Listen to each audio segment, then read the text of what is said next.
Welcome back to the Leather Shop. I'm your host, Matt Roach, and this month we have Justin from Wylie's Wood and Leather. Justin, thanks for Hey, hopping on, man. thank you. Appreciate the opportunity. So I have to give credit. Good old Shane from Bo the Maker connected us, and he's like, "I got a guy for you," and he's like, "You're gonna like him. He's a good dude," and he's like, "You just need to ask him if he wants to be on." I was like, "All right," and I was like, "I trust you."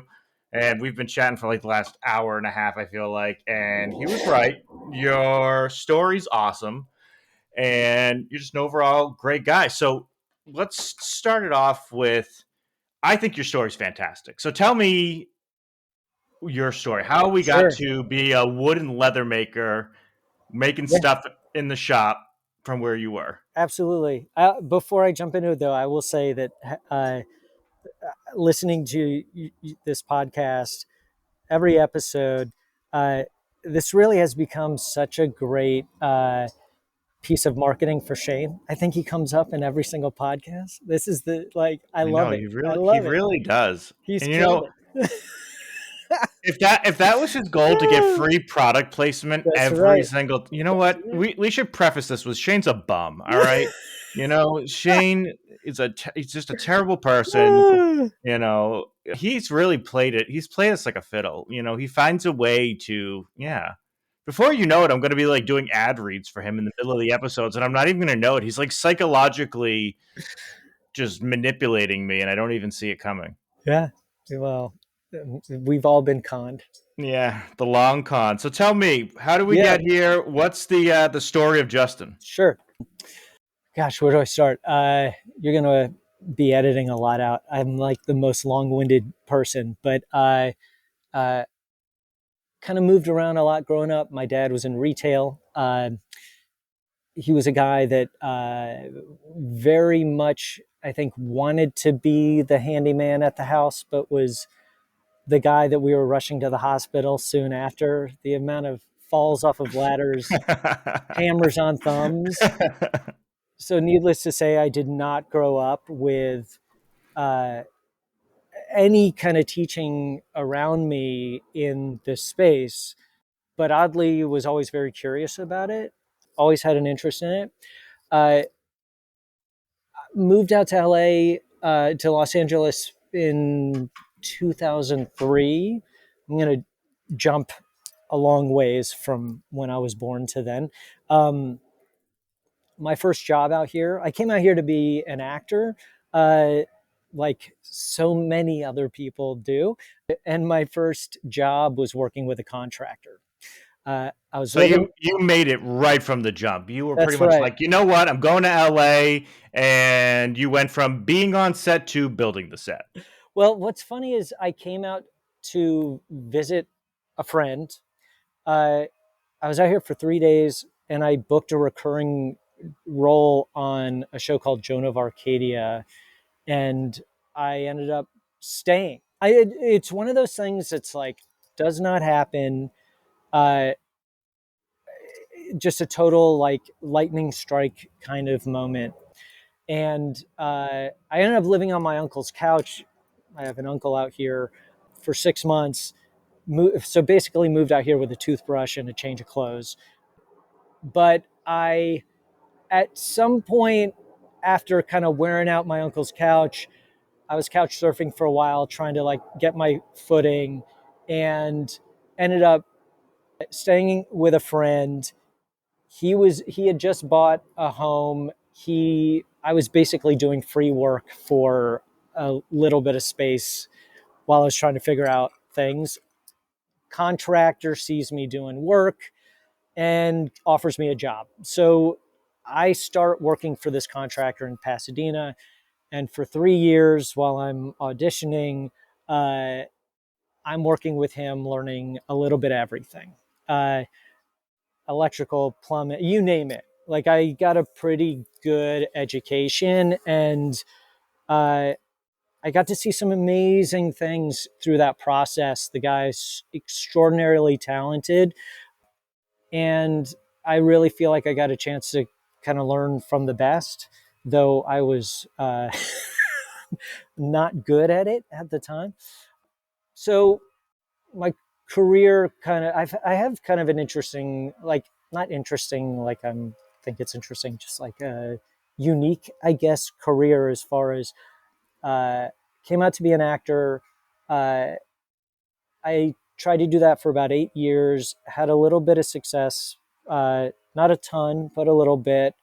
Uh, and that I started moving into TV producing and film producing. And the way that happened is uh, this is actually a kind of a fun story. So I had launched this film festival, short form film festival, that paired films that dealt with political and social uh, topics with different nonprofits that were involved with those films or related to those films. Matt, for anyone listening, has already fallen asleep. No, I'm I'm like kidding. I'm deeply I'm entrenched kidding. in this. I don't think you realize like I did not see this. This was a plot twist. I didn't know. I knew you worked, but I didn't know you acted too. Oh yeah, so I actually never tell anyone that. So when I tell my wife that that's the first thing I said to you, she's gonna laugh hysterically about it. I love it. The plot thickened. I feel like I even got caught off guard. I was like, nice. Okay, now we're talking here. No, come on. So I started this nonprofit film festival that got a lot of attention in '07 because it was kind of a nonpartisan thing, which weirdly got me into helping consulting uh, with a couple state senators in California and finding ways to keep entertainment jobs in Los Angeles because there was a mass exodus of production at that time. And I had one day where I had a callback. This was such a random thing that I really see as a defining moment of moving into producing. But I had or at least transitioning fully out of acting. I got a call on a. I had auditioned for CSI New York on a Friday. The following Monday, I get a call from their office to come back on Wednesday at 4:30 for a callback.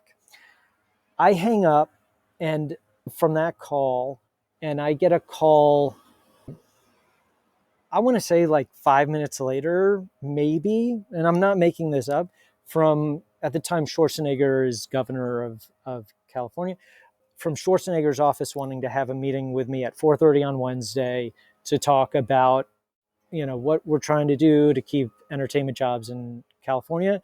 Like, this feels like two roads here, And so I took the opportunity to sit down with Schwarzenegger in his office, which was such a trip. I went into his boardroom in Sacramento, and he comes in a suit with a chain wallet and all these big skull rings. Like, definitely a little off guard by all that stuff. And I heard one of the guys that worked with him whisper to someone else saying, "What is he wearing today?" But uh, he tells me where he's like, wants to know where I want to sit. I pick a seat, and I'm walking around him, and I see this big wooden box with velvet inlay, and in it is the Conan the Barbarian sword, which That was that is so really awesome. cool. Needless to say, I got an hour of his undivided attention, which was just really fun and just like an experience. Like, it's such a rarity, to have a moment like that. But anyway, I that kind of transitioned into doing film, somewhat, I guess, in a nonpartisan way, doing work with California State Senate a little bit, and then I started finding other ways to get into TV producing. AD'd a horror film in Italy. I mean, I just had like a really wild onslaught of like unique experiences. And I feel like my whole life's kind of been like that. I've never had that one thing and just like kind of kept my nose to it. And so for the last 15 years, I've been a producer for the most part in reality TV, directed a little bit, had the opportunity to sell a couple shows. Sorry if that beeped on your side. Uh, Sell a couple of my own shows, and then I don't know. I On the producing side, and I feel like this is a theme that comes up a lot. Like when I listen to your show, it's like it's now is in reality TV, and reality is definitely not as glamorous as scripted television or film, and it is an industry that continues to shrink its budgets and get and just be harder to be an industry. It's like it's fairly like does not exist at this point. It is a I have more friends that have lost jobs or haven't worked in the last year than I could have ever imagined. It's tough. And when I moved into producing, I guess it was about the same time where I always had a curiosity around how things worked. I was always Now living in LA, this is probably a unique thing to say, but like I was always the one, like if I'm out with my buddies and there's a flat tire, I'm the only one that knows how to change the tire. It's like these things that like I'm living in a city where people don't always, I don't want to make a huge blanket statement, but like there's less people that know how to do things, and that I've found. It's just in the circles I've been around, right? And But I've always been very drawn to it. You know, I've always wanted to be able to take care of myself in a more self sufficient way.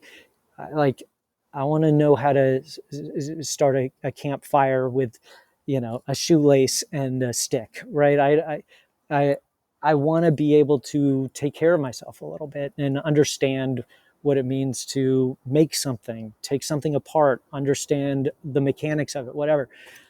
I started with an old motorcycle that was a total rusted out 1970 Honda, and totally rebuilt the engine. And until I got married, I rode it all the time. Now it's a paperweight on the side of the house because my wife won't let me ride it. And and then I started building things we needed in the house. My wife wanted a floating desk in the house. I made her one. I made a bench and like made all these things, and then friends would ask like, "Hey, that looks good. Do you want to could you make something for me?" And a couple years ago, I almost made the jump into doing this for a living. I was a little nervous to do it, but in the last year, I've like really made the decision that I want to. I lost my. I'm getting so long-winded. I'm getting bored of my story. But I had I'm actually captivated. So all right, I don't good. think you have to worry about being long-winded. I'm I didn't even want to cut you off because I had questions and I was like, no, he's on a roll. I want to hear this. Well, I guess the last thing, and this is, I started to say it and then got sidetracked, is like you have this running theme of people recognizing that like their 9 to 5 isn't the thing that makes them happy. And working in this industry, I was a person very much like that. I was um, on the production side. It was a very thankless job. It didn't fulfill me, and that kind of stuff weighs on you. And you bring it home. You're asked to do so much in your day. The job says, don't bring emotion into it. It's really hard when you're married to your job. You really like you're putting every second of your day into it. And I felt like for many years my priorities were in the wrong place. And it was taking a toll on me. I wasn't being the father I want to be to my kids. I wasn't being the husband I wanted to be to my wife. I wasn't being the me I wanted to be to me. I didn't have a lot of friends. Like I just like it wasn't a good time for me. And I've always had this deep love, curiosity into passion and love for building things, creating things. And so about a year ago, it's LA, so you should hear sirens. Uh, I uh, like it. I miss the sirens. Now that I live in the burbs, I it sometimes gets too quiet for me. mm, And I kind of miss just hearing the subway or the sirens or somebody just laying into their horn at, 2 o'clock in the morning because they're just furious. Like I kind of miss that once in a while. it's like in My Cousin Vinny, right? When Yeah. um, and so I moved in about a year ago. I moved into this professionally, and my wife is the most supportive person, and I have watched. It has been really awesome to watch how I feel like I am showing up. I was always a good dad. I don't want to make it sound like I was like a shit dad, and then this has changed my life that much, but like it has sharpened the tip of like who I am as a person in a good way. I feel like my priorities are in the right place. Uh, I'm far more. Everything's in focus as far as family and the version of me I want to be, and or at least focusing, right? And that's been the big shift. Is like that's when you know that you're doing the thing you're supposed to be doing, right? Like Yeah. when you're just being the right you're being the best version of yourself for the people around you and for yourself, right? Like that's really Yeah. what it comes down to. Uh and I just fucking love it. What was the like turning point? What was the moment where you were just like, "Hey, I should do this." Like what was that moment that you were like, "You know what? This is it. I'm going to just do it." uh Or is it not really one moment? Is no it no just no there definitely is one. Like you know 2 years ago, a little, no, it was about 3 years ago, I left a job that I was in for 8 years. And I was about to start then. And then an opportunity came up, I think on paper sounded too good to be true, um, as most things are, right? And I had a contract for 2 years. At the end of 2 years, my contract was up. And I was like, you know what? What am I going to do? Keep in a industry that continues to shrink, like am I going to spend the next however long trying to find a job I'm going to be miserable in? No, I've got to, like, this is my chance in probably the scariest moment, right? Like no money coming in, I've got a little bit of savings. Like I either go for it now or I'm going to wish I did on my deathbed and be really bummed I didn't do it. And so that was it about a year ago. And yeah, yeah. that's so cool. The other thing that I found interesting is it seems, at least from the surface, from people who aren't in the industry, that reality TV is the one thing that seems like it's a growing industry in TV and movies. It just feels like that industry continues to grow, and it seems like big production movies are the ones that are going Yeah, away. But it seems like there's a new reality show every day, and I only know about it because my wife watches them. But like, it seems like there's always a new reality show that comes on TV. I'm like, how? Like, eventually, like me and you are gonna have reality shows because they're gonna run out of people. uh, yeah. I guess because film, scripted TV, unscripted TV, or reality TV are such different sections of entertainment. They don't really cross all that often. So, like, I can't speak on all the other parts of it, but I do know that like entertainment as a whole has like the budgets aren't what they used to be. There aren't as many opportunities, and there's a lot of people. There have been a lot of people working for a long time that like jobs have just kind of dropped. Yeah, Opportunities have dropped. So, yeah, I think that there's always going to be content to see. There's just going to be less and less of it. my wife will be sad to hear that there's less and less of it, but I think for her sake, I think reality TV is safe for a little while. So for her sake, and probably She'll every still guy. have her Bravo shows. Yeah, she'll still have her reality shows that you can watch of people where I will walk in and be like, I have no idea what's happening. Usually, every time I walk in, there's people on screen screaming at each other.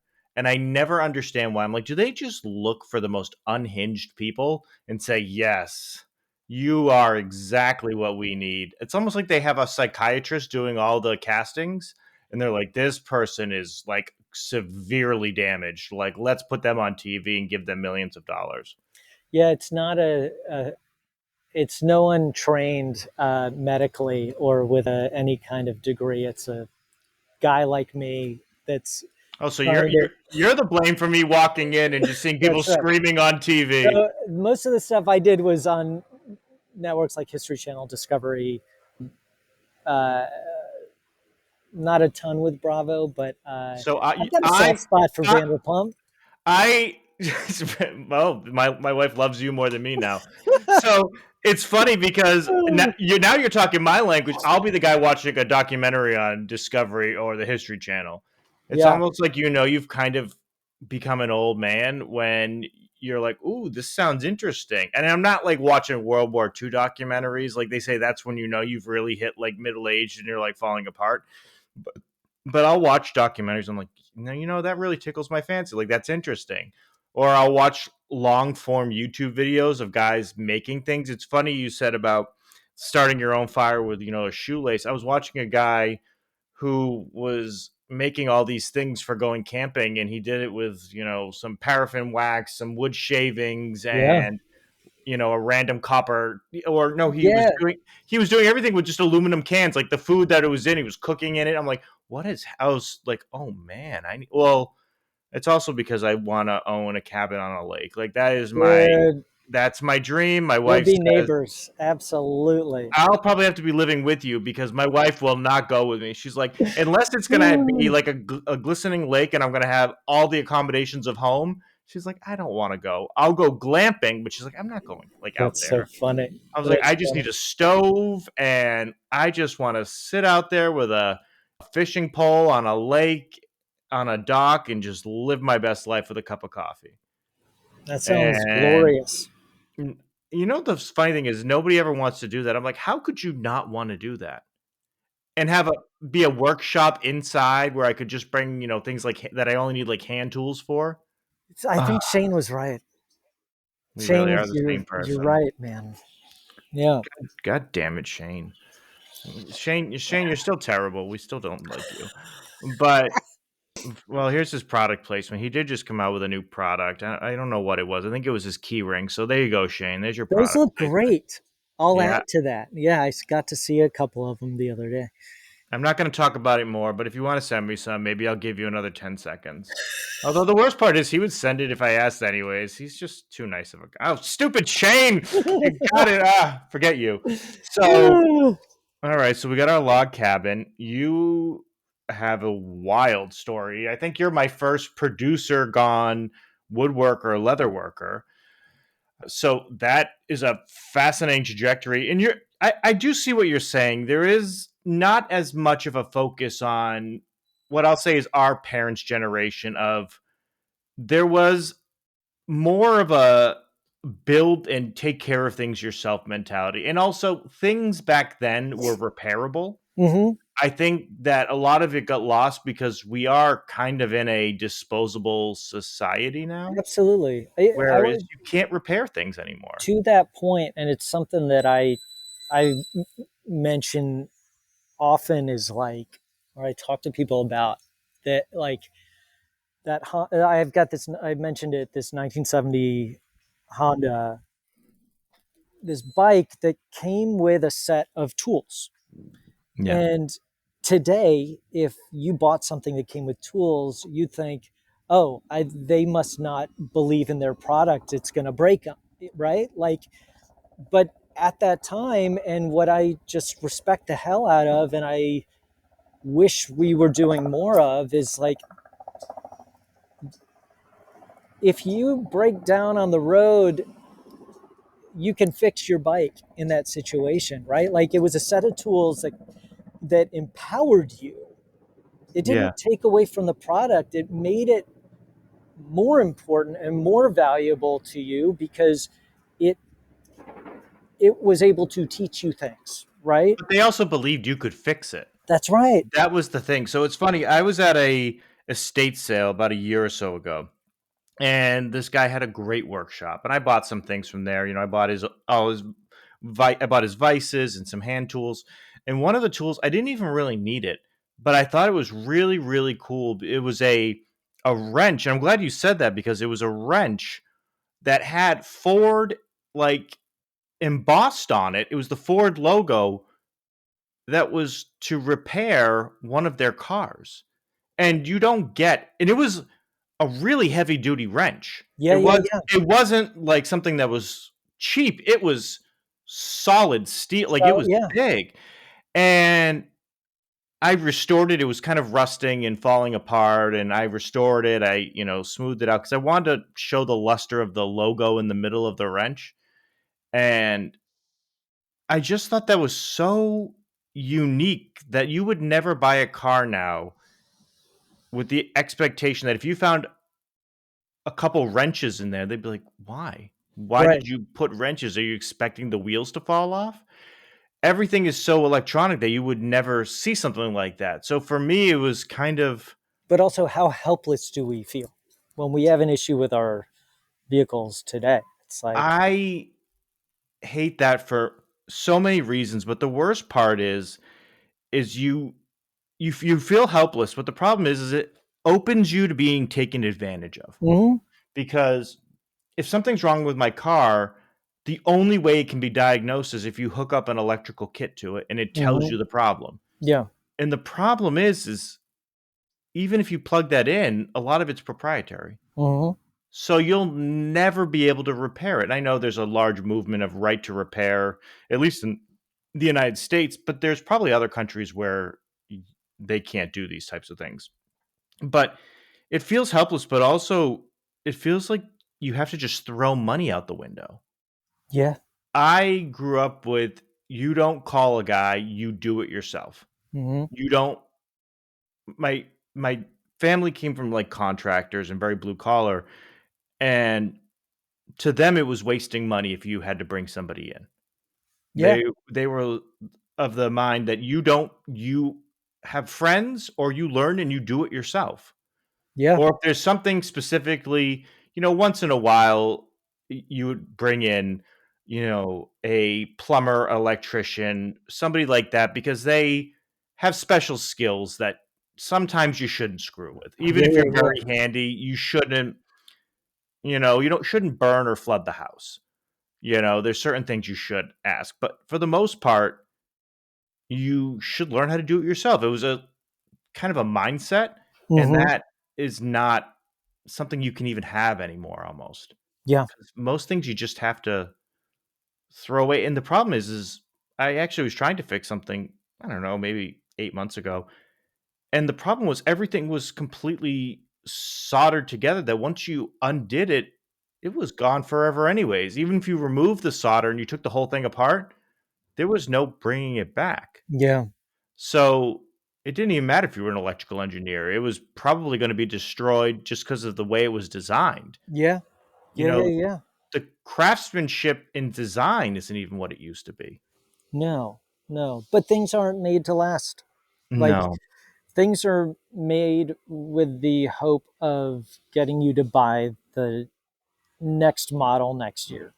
Did you see that documentary? What was it? Buy more or buy now on we talked about this the We other day, talked. didn't we? I haven't seen it. I was thinking to myself like I gotta watch it before I get on with Matt I because didn't even realize I'm just telling it to people because I found it so fascinating how much we consume and how nothing actually lasts.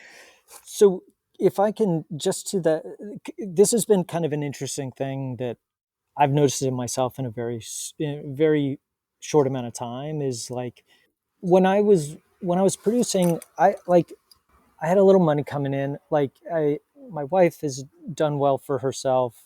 She's an extraordinary lawyer, and like we we live modestly. I would never in a million years want to make it sound like we don't have a flashy cars or like or a big house.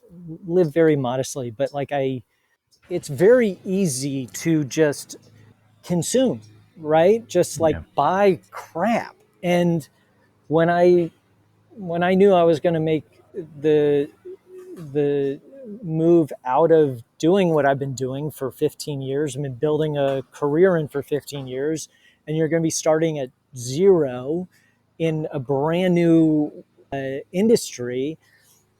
I turned the taps off as much as I could as far as like how much I was spending. And it's amazing how quickly you recognize how much waste there, there is for yourself, or at least that I recognize for myself. Like, and I'm also more attuned to seeing it in other people. It's like, oh, I got to get the brand new whatever, right? Like it just came out. I got to be, and as I pull my headphones out, and like I, it's funny because like I so recognize that in myself when I would do it, but also how like there's nothing behind it. Like there's no like what are you doing it for other than like literally lighting money on fire, knowing you're just part of the problem, right? To your point, I noticed the biggest shift when I stopped going into the office and I started working fully from home. The shift of I spent so much less because while some things were done out of convenience, there was other things where I think I was just so bored or trying to fill time or fill happiness while I'm sitting in traffic or something where I was like, "You know what? Like this would be fun." It's like you fill the unhappy times with thoughts of something that you're going to buy that's new and different to take your mind off the fact that, "Oh, I'm sitting in a 90-minute commute both ways every day." Yeah. And I noticed I bought so much less because I filled a lot of that time with I'd probably work a little bit more because I didn't have a commute, but also I just went and did things with my hands. That was Uh, loud. you know, Keep going. I'm gonna leave that in. I always say I'm gonna cut things out, but I never do because Red I think, Dawn. yeah, it's probably those drones that are in New Jersey. And the funny thing is, people are gonna be listening to this episode like a year later from now, and they're gonna be like, "What drones in New Jersey?" And they're gonna have to Google it. But for me, I didn't have to fill a lot of those voids because it was different, and I noticed I didn't have to buy as much clothing. I didn't have to, I can wear a t-shirt and jeans every single day to work and nobody cares. Nobody sees me. I don't waste money on things. I don't go out to lunch all the time. I don't just buy filler stuff. Yeah. And that was a big thing for me because I just noticed there's just so many things. It's actually hard to I'm glad that we brought this up because I find this as a struggle between saving things because they could have value versus just throwing it away in that like hoarder slash you're going to need it. Like the old saying of, "Oh, I'm going to use that piece of wood one day." And it's that, 12 by 12-inch piece of, rich mahogany that you're probably never going to use, but in your mind you're like, "Well, it might save me from having to spend money one day." And then you organize it and you put it aside, but then you feel as though you have more and more stuff. And it's how do you thread that needle of and I find this is a problem in the workshop. I have a very small workshop that every square inch matters. So what should you realistically save and throw away, or what should you buy more? Like what is like the threshold of consuming versus saving? And that's something I always what are your thoughts on that? Because I struggle on that from a small workshop perspective. Well, I'll start by saying just trying to find a place to do this with you, knowing that there's a video component, was very difficult because the shop is It's full. bananas full of stuff. And because I do that, I like, if there is like, I'm gonna be spending the holidays wherever I can find a couple minutes. I'm starting to try and organize the shop. Try is the big word there. I do hold on to, if it's something that I feel like I can eventually turn into a product, or um, uh, a piece for somebody, whatever, like I'll hold on to it. To me, it's much easier to get rid of things made out of plastic than made out of, you know, wood or whatnot. I think I just have a quicker connection to it, and also like kind of would love to get rid of it, all the plastic in our house, you know. But I feel the same way. I would love to be able to have a clean slate. Like everything in your house just mystically disappears. And you could start from scratch knowing that yes, I have this container of plastic bags that I can use. You know, it's like I have a roll of it's or zip ties or things. It's like I wish I could just have a blank slate because it would be so much easier to get as I need it rather than having everything there. yeah, And the problem is sometimes finding it too. Organization to oh my me god, is the hardest part because there's that tool that you have and you need, but when you actually need it, you can't find it. uh, yeah. So can I show you what I? Of So course. I 90% of the time I need this guy right here, right? My combination square. I I lose it all day. I am diagnosed with ADHD. It is very clear, like minutes into being around me, I lose everything. I have a terrible sense of time, all of it. So what I did, and it's actually worked, is I spent way too much time and effort making a this. I carved this holster for it, and That's I put it beautiful. on my apron. It's like I knew that if I invested the time into something like a Yeah. stupid amount of time, then I'd be able to hold on to it. But like you, like I, that's the only way I'm able to find this thing.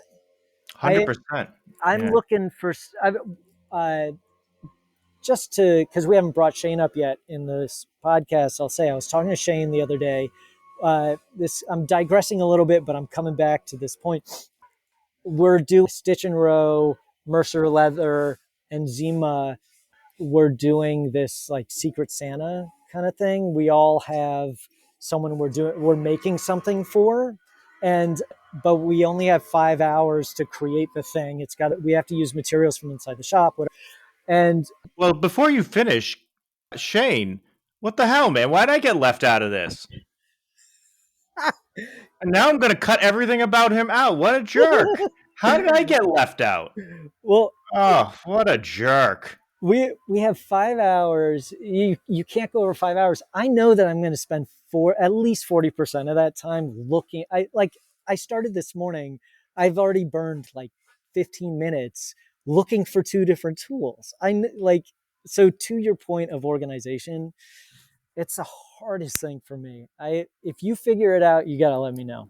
So I and it's funny, I think all leather crafters have too many tools and too many things. That's the hardest part of and I think woodworkers and leather crafters have this exact same problem. You need a lot of things to make beautiful products. I know you can make things with like 3 items, and you can, but it's the little pieces that add those beautiful touches that make your things the next level. It's like, yeah, you could do everything without a creaser, but when you add that decorative crease to an edge, it looks beautiful. Or yeah, you could do everything without you know, a a beveler or any of those things, and you'd still get a good product, but it's all the little things that you end up having so many of to get that little difference. And what I've actually been doing is because I told you I got the 3D printer, and I've been pretty hardcore into this.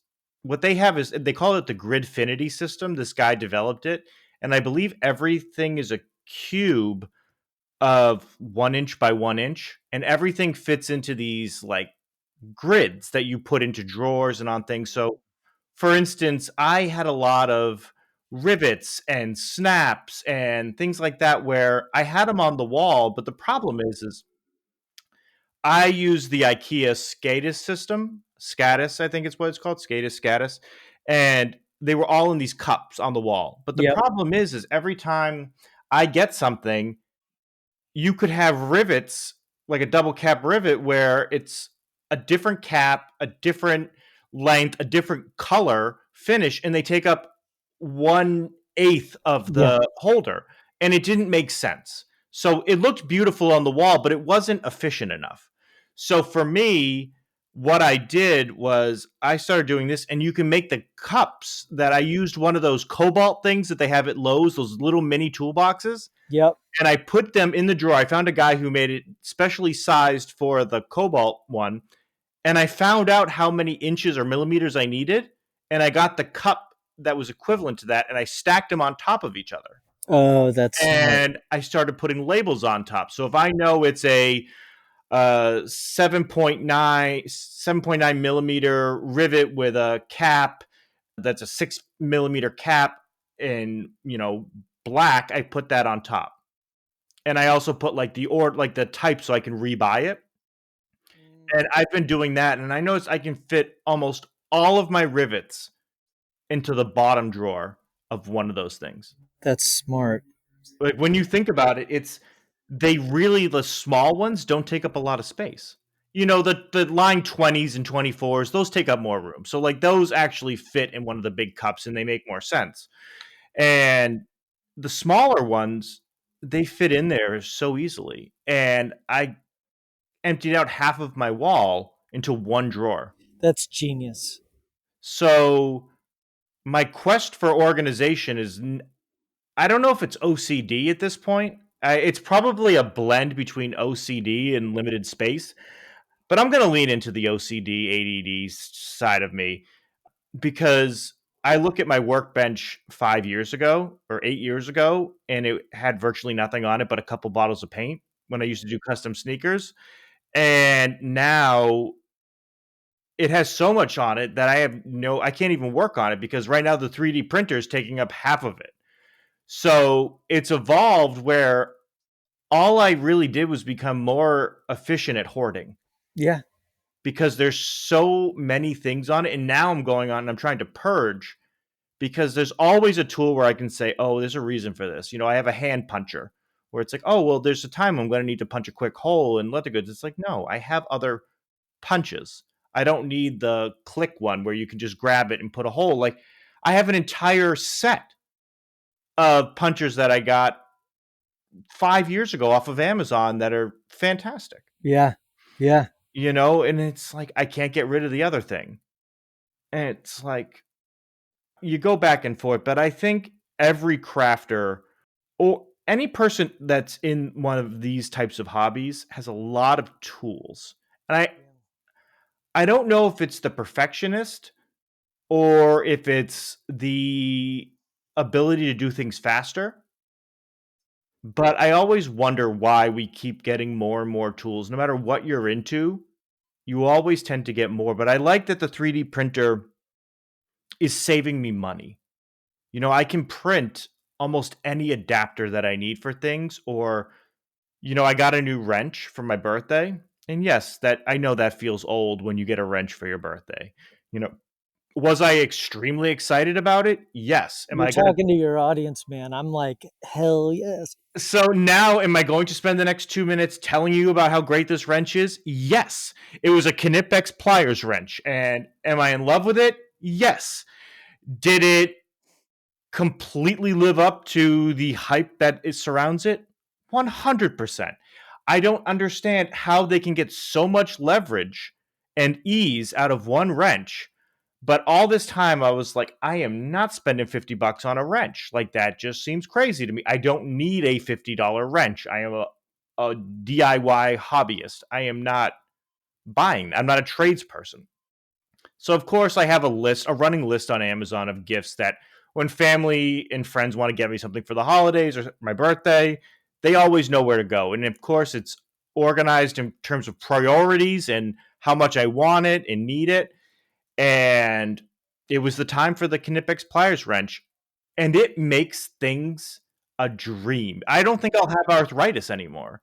It is like this thing, you don't have to put half as much force as you did with, say, the old school channel locks or any of the. It's that German engineering. I don't know what they did, but we took apart my hose the other day because we were putting away our basketball hoop for the season, which you would know nothing about in sunny California, and you're in a short sleeve shirt out there outside. And if I walked outside, I'd be frozen in 4 seconds, crying. Well, look, I grew up in the mainly in the Midwest, and where during the winter you're expecting somebody to help push your car out of a snowbank. Uh, but yeah, it's a little different out here Yeah, so weather-wise. you're happy and in sunny California, whereas I'm freezing. So I took apart the hose, and it was too easy. And I was like, I need a second one so I can go in opposite directions with Yeah, it.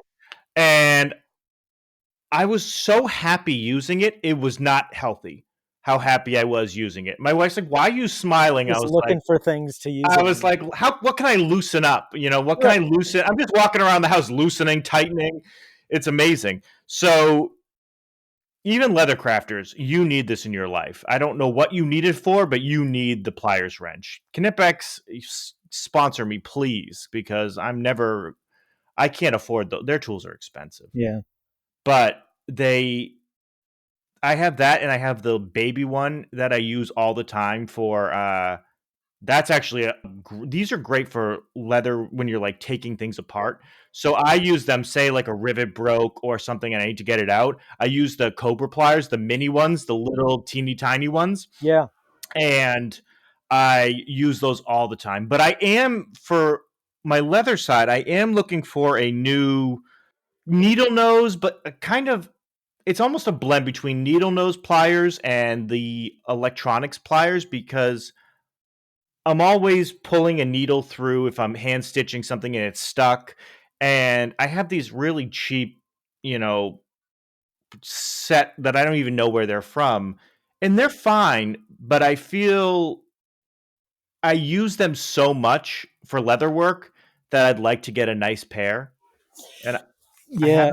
I haven't found a good pair yet, but I wanted to have the reflex where like you don't have to hold it open, like you can just kind of just go like, just close your fingers and it just closes and opens.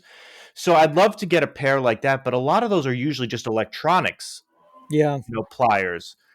But I use them so much for leatherworking and I'm sure a lot of leatherworkers can relate to this. How often does your needle get stuck in So a hole? I'll tell you that I don't even know how and maybe this is something everyone knows, but I just thought it was a good hack. Is those like rubber jar opener thingies, like circular thin rubber. I Yeah. I had a needle stuck. I was in the house sewing, and I think I just grabbed that out of the drawer. That was like just using that as extra grip was game changing. Interesting. I Yeah, wonder if you ooh, that just got me thinking. What if you lined your needle nose with that stuff. either the needle nose or like the pliers wrench because Yeah, it has a flat thing on it, so you wouldn't damage it either. But if you just glued it on there, although yeah, that would be kind of a waste of them because if you're not only, I guess if you're only using it for leatherworking, it's fine. But you get such great connection between the item you're yeah, pulling. But I use those every day. They're probably outside of my X-Acto knife. It's probably my most used item, yeah.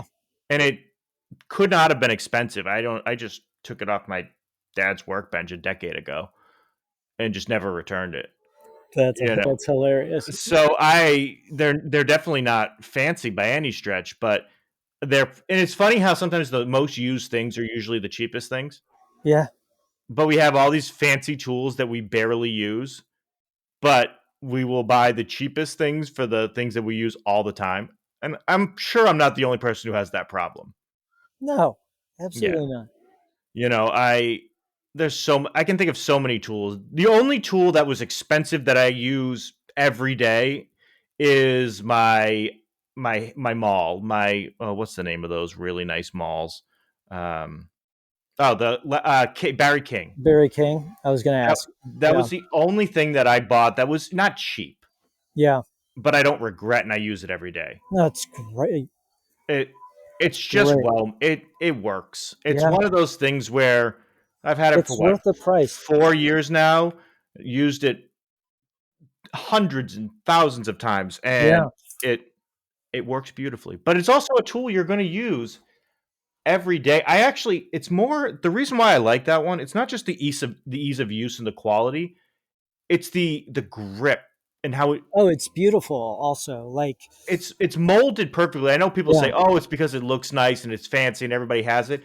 It's the only thing that people will put on an Instagram photo that actually feels better in your hand to use. The way that they've thought it through, and it may not be novel. I don't know if they're the only ones that have ever done that, but it feels good in your hand, and if you're going to use it that much, you might as well have something that's comfortable. Well, yeah, I can't remember maybe I'm getting the story wrong, but I feel like those handles. He spends a lot of time on those, like just that process with the leather to make it where it's like, yeah. I'm not even going to pretend like I remember the story, but they're beautiful. And not just the look, but the functionality of it, and like you said, how they feel, all of it. Well, if Barry King is one of the 10,000 people that listens to this, reach out because I would love to have you on and geek out about tools because I actually have a lot of questions about that. And clearly, it's not going to be a hard hitting journalism because I already going into it love your tools. So clearly, it's a softball of an interview because I think that's one of my favorite tools in my workshop. I'll tell Uh, you that on the leather tool side, I'd say like all leather things side, I started learning how to leather carve about a year ago. My wife got me this class with a guy named Wayne Christensen. Uh, he's been doing this for 40 plus years. His shop is 10 minutes from our house.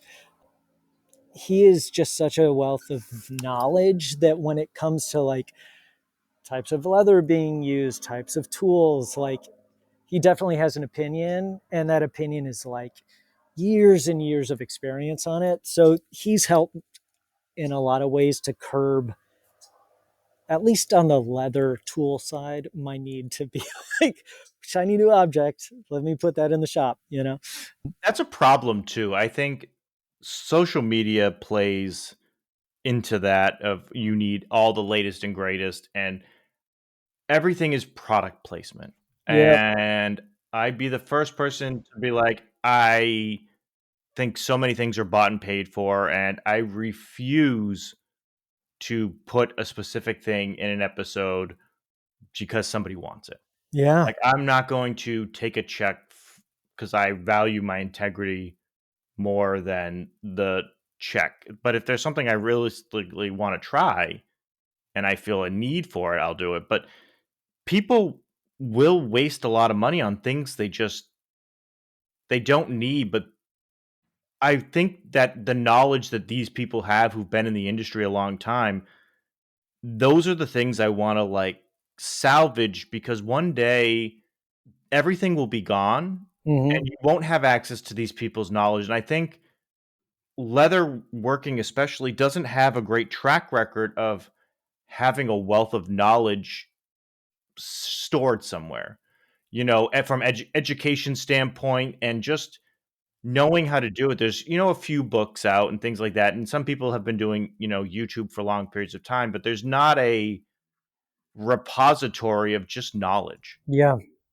And at a certain point, it's always just gonna be lost. There's so many people out there who tell you how to do things, and they'll have courses. And there are some courses, I've said this on other episodes, that are fantastic and they do teach you the right way.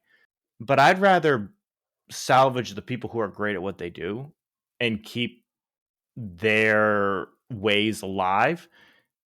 And I don't think we're far away from being a generation where once the next generation passes, we're losing a lot of their knowledge and their know-how and the little things that they did differently. Yeah. And I think that's important. And I'm glad, somebody like him is trying to pass it on to other people. And, then you're sharing it with other people, because I think for a long time it was not shared. People didn't share with each other, and there was no way of knowing that. And that is a very hard thing when you think about it, because that's how trades die. You know, Yeah. you don't see at trade schools, you don't see leatherworking, you don't see blacksmithing, you see just plumbing and electrical, Yeah. but a blacksmith is important. You don't see that anymore. And to be honest, they're probably more practical in everyday life than even a leather worker. But it doesn't mean that like that should still be taught. Like those trades should live on, and they were probably things 50 years ago that were in trade schools, Yeah, absolutely. and they're just Absolutely. gone. And Yeah. then you look in 50 years from now, there could be nothing left for people to know. Do you know the red list? No, but tell me more. So Google it at some point. It is a list of dead or dying trades and artisan skills. Just like having, again, listened to all your episodes, and so many of the people you have on touch so many different facets of building and creating. Just feel like it'd be something you'd find interesting. But I think it's out of the UK, but it's basically a list of endangered skills. Oh So wow. Oh, yeah. I'm gonna super go on. interesting. I'm gonna go down this rabbit hole so hard. There is so many things on here that I'm already interested in. Yeah. But it's true. There is a lot of things on here that I don't actually know anybody who does these things. Yeah, I mean, look, I'm sure there's a bunch of things that Coppersmithing. I don't know I've never seen a person do coppersmithing. I didn't even know that was a thing. That's crazy. And there's already some like that are actually considered like defunct, like extinct crafts. isn't it That's wild. well, Like the when you think fact that some of like it is how we've evolved, and we don't need them anymore, and maybe there's just absolutely no room for it. But in other paper cases, like paper making is completely extinct, it says, as of 2023. because it's all done factory, Apparently, I guess. paper mold and decal making, a form of specialized paper making, is an extinct craft. Also, traditional lacrosse sticks, which probably just aren't needed anymore because they use carbon fiber, so that's probably why they don't use that anymore. But mouth blown flat glass making, I did not know that was completely gone. Wow, there's actually things that are gold beating is gold that has been hammered into thin sheets by a process known as gold beating for use in gilding. I guess you don't really need that anymore. That could probably be done by a machine. Interesting. Yeah, it's a really cool, like, it, interesting is the right word for it. It's not cool that they're gone, these, or on this list, but it's a good dive into some interesting Here's one that truths. is very nerve wracking: is watchmaking is on the critically endangered list. That is definitely something that should be concerning to people. Watches, and I am one of those people where I've always wanted a regular wristwatch. Like I was that only like 19-year-old kid that had like a regular wristwatch. And I was always salty that like my dad never had one that he could hand down to me, because I always wanted that stereotypical your dad hands you down a watch and you wear it your whole life and you can give it to your kid type thing, a generational watch. Yeah. And I was always like salty that he didn't have that because I loved watches. Yeah.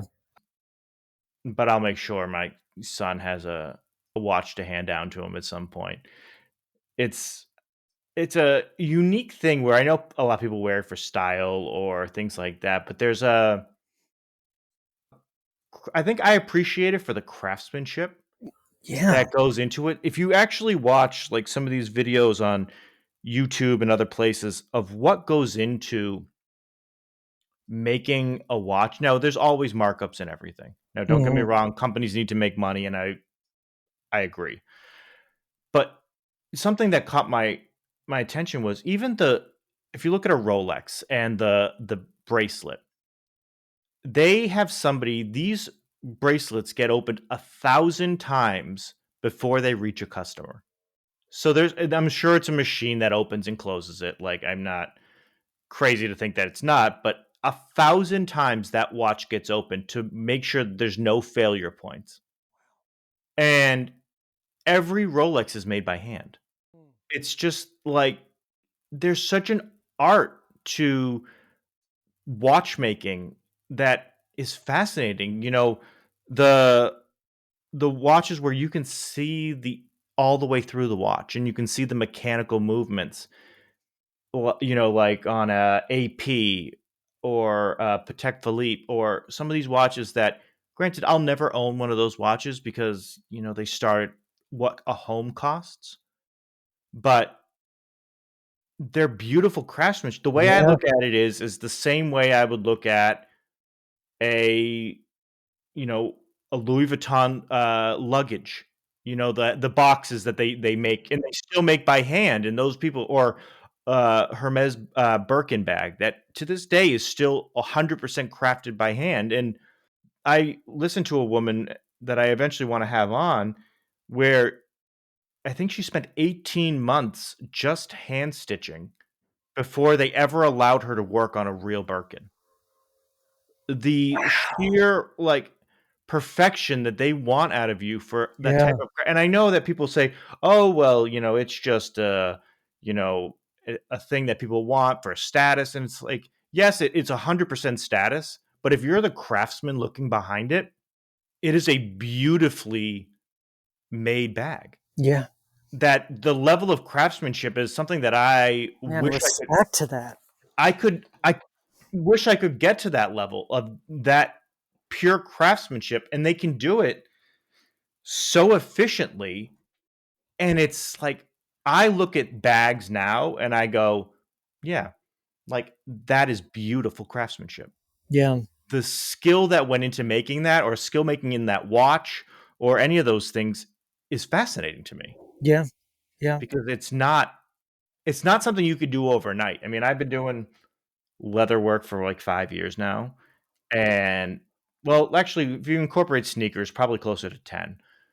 And I don't think I'm even 20% of the way towards mastery. Yeah. It's you could spend your entire life working on these traits. And I'm sure you feel that way about woodworking and all those things. It's fascinating.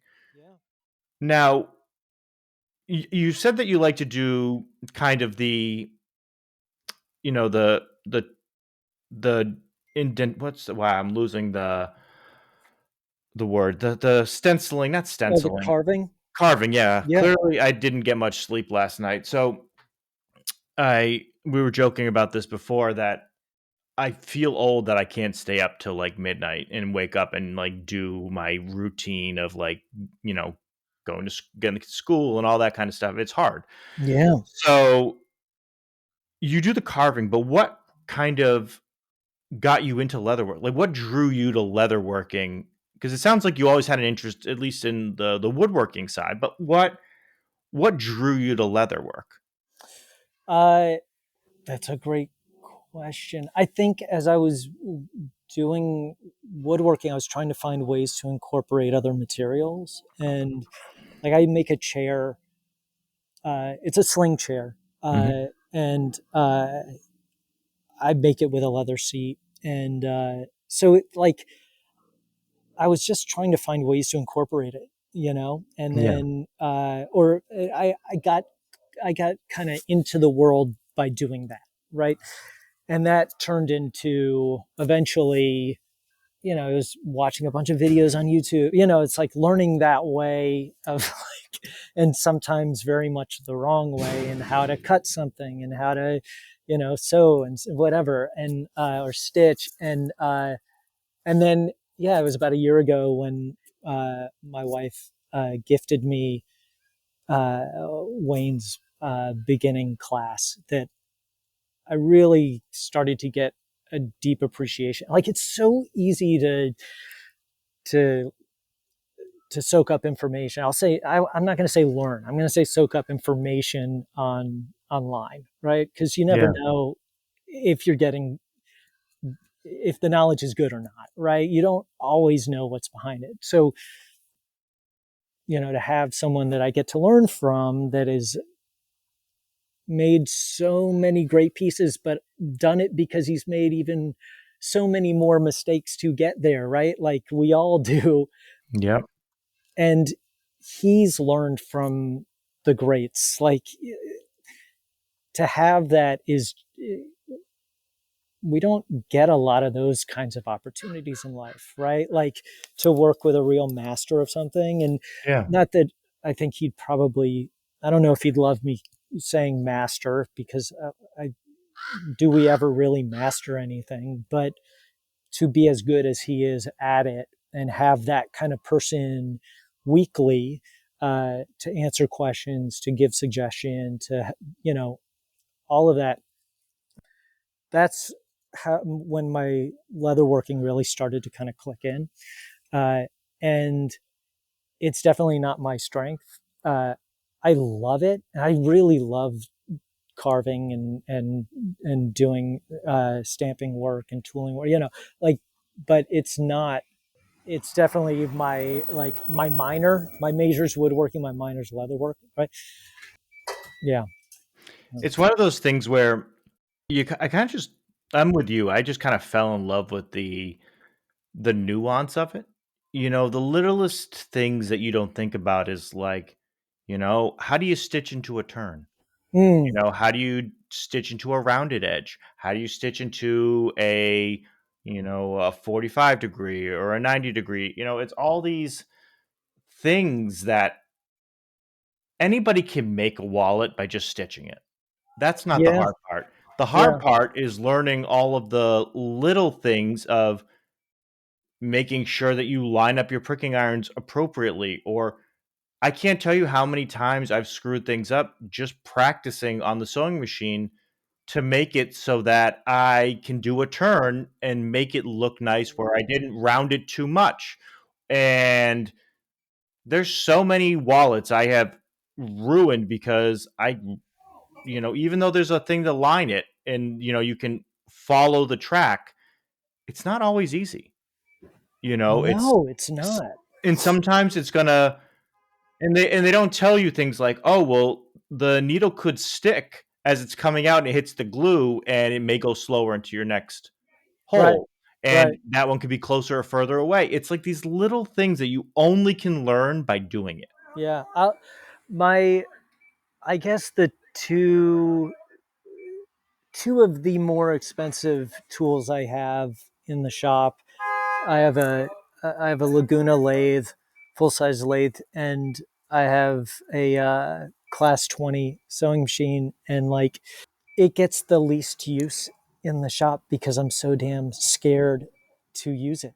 Like which is the worst. Like it'll never change if I keep going that way. Like I hand stitch 98% of the time. That slows me down immensely. Now there's a different look in the stitch. There's a different strength in the stitch. Uh, and I love to hand stitch, but yeah, I like the sewing machine for whatever reason. Like it scares the hell out of me. I So can tell you, get some scrap leather and just sew. Somebody yeah, told me that. I don't know who it was. And I saw things online too. And I literally just went to it. I just took stuff and I'll just do circles. yeah, yeah, yeah. I will just go and go and go and I'll try different speeds. And while I love the Class 26, it is an amazing machine. I often wonder if I would get more use out of like a 20 because the flatbed, I tend to make more things that I can use the 20 on versus the 26. I don't make a ton of huge things, but like if I'm making a duffel bag, oh yeah, it's extremely useful. Well, I just I made a fanny pack and it was awesome. yeah, I have kind of the reverse feel. Like I'm always like, should I have gotten the 26 for exactly that reason? And Because I you can, understand why people have both. They do yeah, make the tabletop adjustment and it works. But is that one of my top priorities now of figuring out how I can 3D print something that works better? right. 100%. Mm, That lives rent free in my head of how I can figure out a way to better utilize 3D printing to make a better tabletop attachment that runs flush to the machine and makes it more of a flatbed because you yeah. don't need to put a lot of pressure.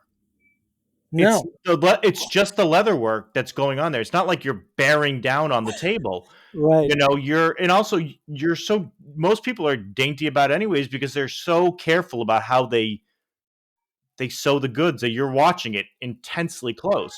Yeah. So I am trying to find something that will get it extremely flush. Yeah. That is Yeah. the Yeah. one downside of it, and it's a great attachment, but there's room for improvement, Yeah. and that's what I'm hoping I can use 3D printing for to figure out. Now, will it be me designing it? No, it'll be somebody smarter than me.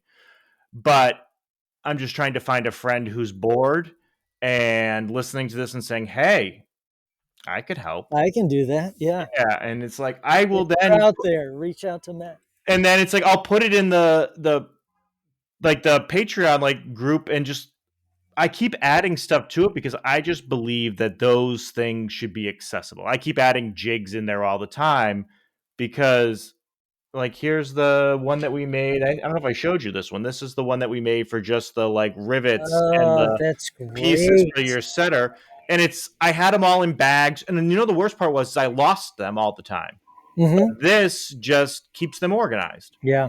And the great thing about this is I'm actually designing it so that it can be used for multiple companies Yeah. Yeah. Yeah. because half of my stuff's Buckle Guy, half of my stuff is just random generic, and then I have some stuff from Weaver and other companies. And I would love to not have to have multiple things together, but also I don't want to keep losing them Yeah. because there's nothing worse than having to need to set a rivet and I don't have the bottom piece that goes into my setter. Yeah. Yeah. And it is so frustrating that's another thing I want to figure out with the 3D printing is an adapter to make it so that they work friendly together because the machines don't work the same. And No. I understand that. It's the same way we have Apple and Android. I get it. But as a maker, I hate it. Well, look, with certain cameras, if you need lenses to work, there are adapters. There should be. I totally agree with you. I just wonder, like, with a 3D printer, would you be able to print using a material that could hold up to, because it's going to take the greatest impact, right? Like Well, it's I would the, assume that the impact point, and now we probably need an engineer to chime in, but I'm assuming the biggest impact will be on the actual setting piece, not the like that will kind of hold it in place. But I would assume because below it would still be cast iron because it's still like the base. So my assumption is maybe we'd have to do something that would go above and it would sit on top of the cast iron base. So it would kind of go around it. You set that piece mm, in, but so when you were putting the pressure downward, it would still be going into the cast yeah, iron. At least that's yeah, my assumption. Now I don't know if the force would go out sideways, but I figured if you did it snug, it would just be going into the cast iron base. Man, that, my friends, is LA at its finest. Is that a car alarm or is that somebody just beeping? initially I thought it was just someone beeping, but it's a car. It's a car. Oh, there you go. Car alarm. Uh, oh, and then Hopefully, they stopped it. I like it. yeah, So that's another thing that I'd like to do because I don't like having to have multiple setters either. And sometimes yeah, I'm just like, all right, like I don't want to use this one, or I just hand set it and I can't get consistent, and it's just a pain. Yeah. I'd like just to find a way to make that work. And if anybody has any ideas, shoot me a DM on Instagram or email the podcast, because I believe these things should just be accessible to people. Like if I Agreed. make it, I will just put it on the Patreon and just let that go. And the reason why I even have things like the Patreon is just so I could at least break even. Like I don't take marketing dollars. We were talking about this the other day, and I've talked with others, and it's like I this doesn't make money Yeah. because I don't want to take. Also, I'm not going to take those supplement things that everybody reaches out to. I'm like, I'm Mhm. not going to start pushing stupid supplements. Like, I am not going to be like, oh, I've been taking my green extract and it's fantastic and I feel so much. I'm not going to take that in the first place. I don't. So, if by joining, you're really just donating to make it so that I can break even, which I am There you go. no way from doing. But I do believe that everybody should have access to those things because I think it's useful. And I can't imagine that I'm the only one that has that issue either. No, no, I think it's a everyone deals with that. yeah. So you're doing leather working, you got into it. So I guess two things. A, what's your favorite leather tool? Because I always love knowing what people's favorite leather tool is. And B, where do you see your leather journey going? And do you think you're going to have it continuously going with the woodworking, or do you think it's going to kind of stand on its own eventually, or do you think it's still going to be kind of incorporated into the woodworking side? Uh, so I had an I had thought about your first question, but thinking more of like universally. Maybe Matt's going to ask my favorite tool in the shop, I but love that question. I don't know why, but I just love what people's I favorite don't tool is. I don't know with my leather tools what my favorite tool is. I mean, like I guess if you could only have one tool, oh Jesus, I'm gonna say my X-Acto knife. Shit, like I I mean, don't like, blame you. There's nothing wrong with that. Hey, uh, but as far as like, look, some of my tools are, you know, it doesn't have to be expensive. People are always yeah, under the misnomer that like your favorite has to be your most expensive, no, look, and it's not. I'm gonna tell you my favorite tool in the shop is because, and you mentioned this idea of like fix it yourself earlier. There's a brand, I Fix It. Oh, I love They're iFixit. They're so great. their screwdriver kit. Like I've I've had a million screwdrivers in my life. Their screwdrivers are spectacular, and I think I have one in almost every corner of the shop in case I need it. Like it feels great. It works great. The materials they use are spectacular. Like truthfully, that is my favorite tool. Is it they make an electric one too, like a 4 volt or an 8 volt one, Oh, right? I didn't even know that. I thought they Maybe they did. do. Maybe I they mean, do. or maybe they just use it on their like videos. Oh, I don't know. you know what? If they're showing it, they probably have it. But But that's actually a very good question. I've seen their toolkits, and they are actually people love their tools. But I thought they had like a 4 volt or like oh no, maybe they don't. Oh wait, is this one? I don't know. Maybe they don't. I swear I saw them using one at one point. But they have awesome things. yeah, Everybody, I have heard a lot of people like rave about their stuff. Well, that and because they're also just mostly in what they're about. electronics too. A lot of that. Yeah, absolutely. Absolutely. And it's a misnomer that it's only electronics because you can really use their stuff anywhere. Like those bits are kind of Anywhere. yeah, I mean those bits are on everything. Yeah. But Yeah. no, they really are like they have some really nice stuff. Yeah. Yeah, I'm looking at it now. Yeah, and they're not expensive either. The problem I always have is I always lose things. And there's nothing worse than having a whole set and having one thing missing. And my biggest thing is, and I don't know if you ever have this problem, hex bits. Like hex, like the Dude, yeah. And they wear down and all that kind of stuff. I lose those like hex what are the hex wrenches? I Yeah, lose yeah, yeah. the sets all the time. Dude, I'm always missing that is, one. I'm not kidding. When I probably have 4 or 5 of these iFixit kits in different areas of my garage. Like my go-tos all day are either that, my combination square, or a pencil. I have, I bet any normal minded person would be able to spot 70 different mechanical pencils laying about in the garage. I can never find one, right? Like Yeah. those are the things I'm using all day, every day.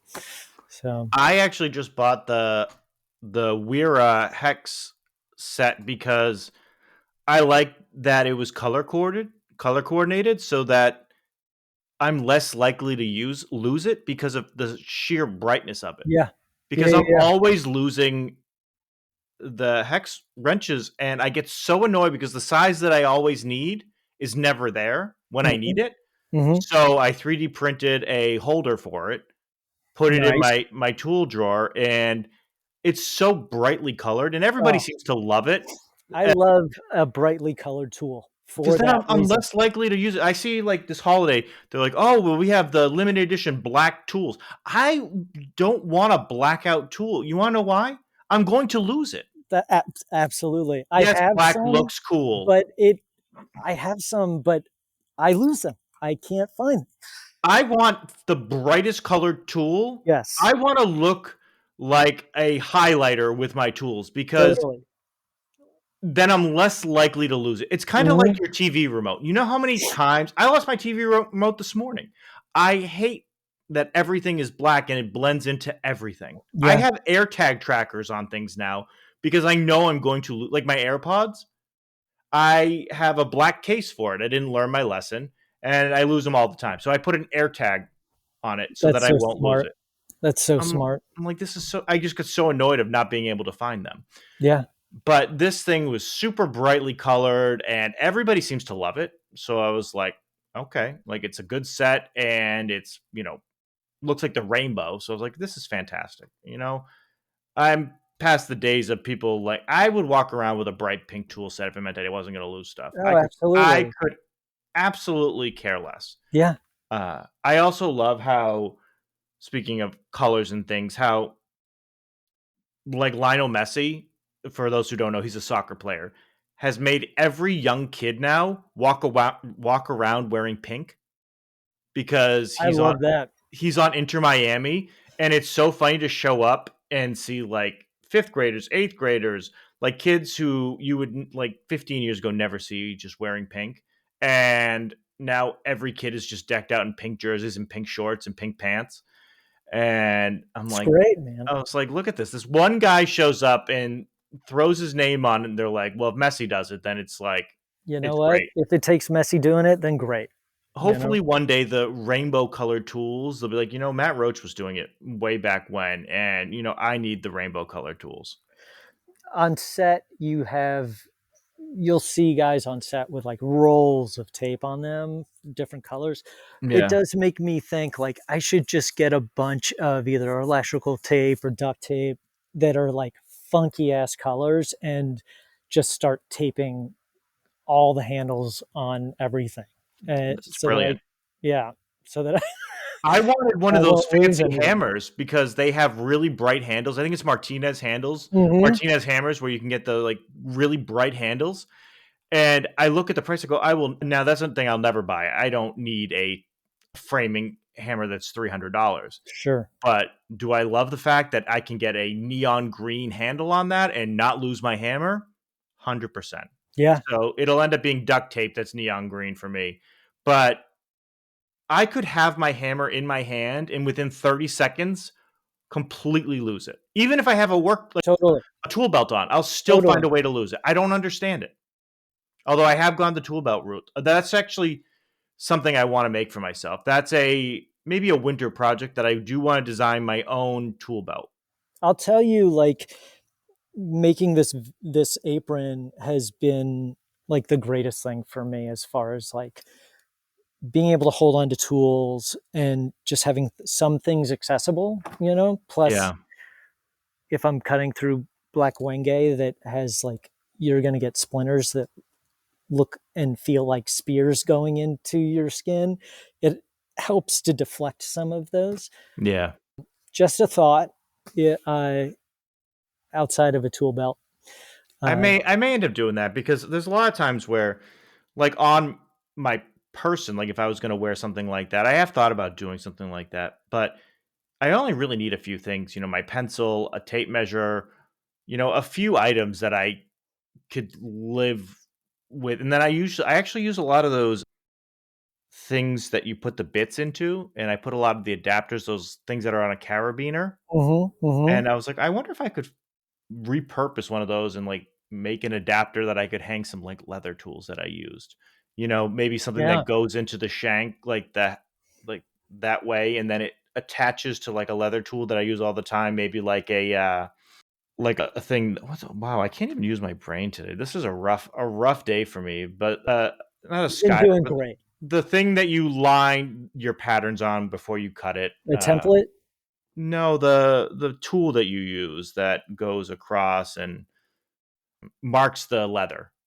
I'll just call it a leather like marker. a scratch all. Yeah, like an awl.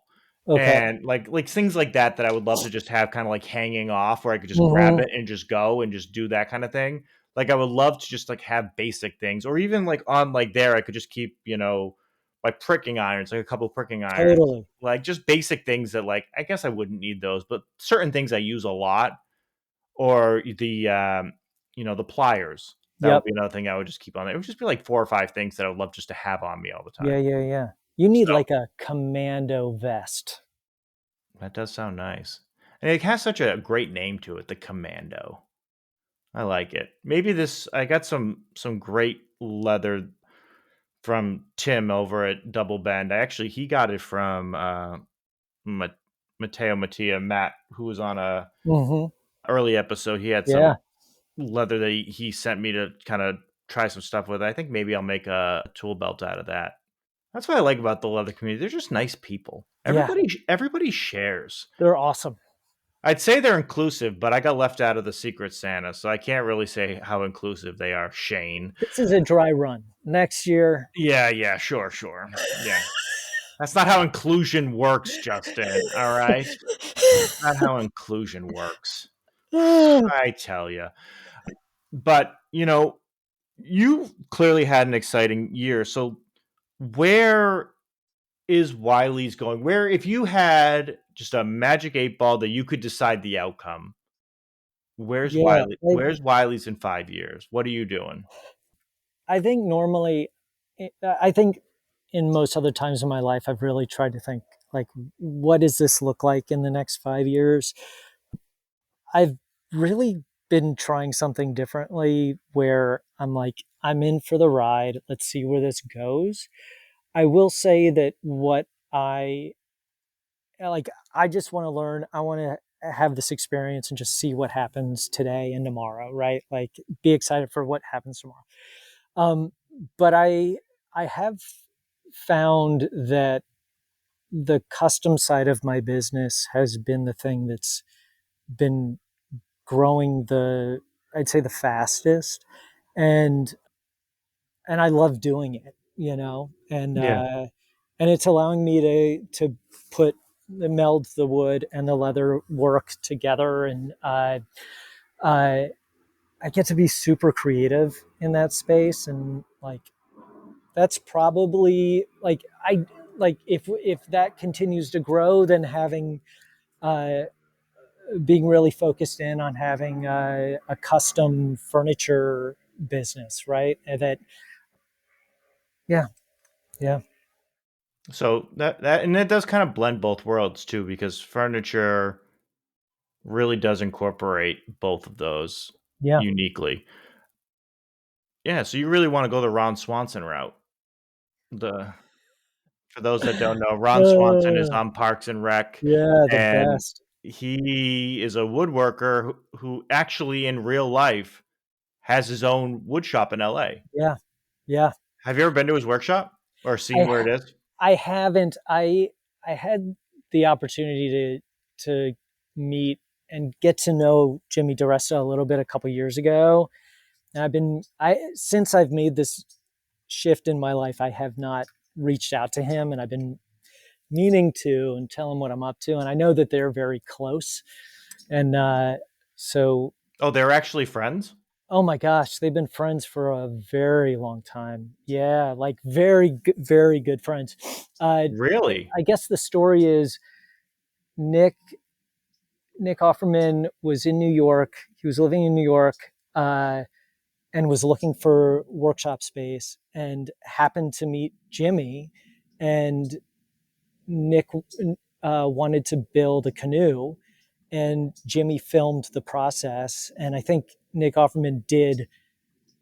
I don't know the full story of whether he got like the kit to build the canoe. He got at a good deal to make a video series on how to make a canoe for the company. But yeah, Jimmy filmed the whole thing for him, and like that's many years ago. They've been very close for a long time, and listening to a bunch of Nick Offerman's books because I'm like that's what I'm listening to when I'm in the shop is Nick Offerman.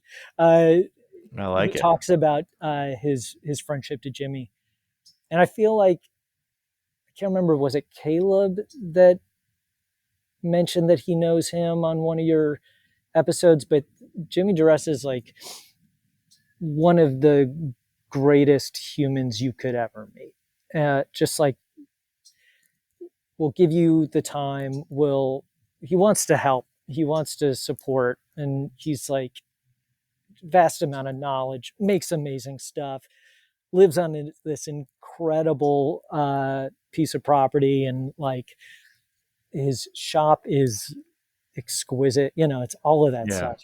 But He yeah, lives like every kid's dream of having like the massive workshop and, yeah, whereas like the rest of us are like squeezing what we can into our garage for square footage. It's it's a dream, but hopefully one day you can be this version of Ron Swanson. You could be Ron Swanson 2.0 out in all LA. right, I think that would be exciting. And honestly, I love this journey for you, and I hope somebody can take something away from it, and maybe use this as their opportunity to go out on their own and take that chance and see kind of where it takes them. I think everybody's always at a different place, and I hope this helps somebody else. So I want everybody to be able to find all of your work. Where can everybody find you and reach out to you to buy yeah. all your amazing goods? The company is Wylie's Wood and Leather, Wylies Wood and Leather. Uh, I'm on Instagram, Facebook, and I've got my website. So yeah, please check it out. And send a note, and yeah, that's about it. That's about it. Awesome. Well, Justin, I appreciate it. This was really fun, Matt, thank and you. Really appreciate it too. as always, you guys can find us at Leather Shop Pod and leathershoppod.com. Thank you guys again for tuning in. Appreciate the support, and have a great holiday. See you next month.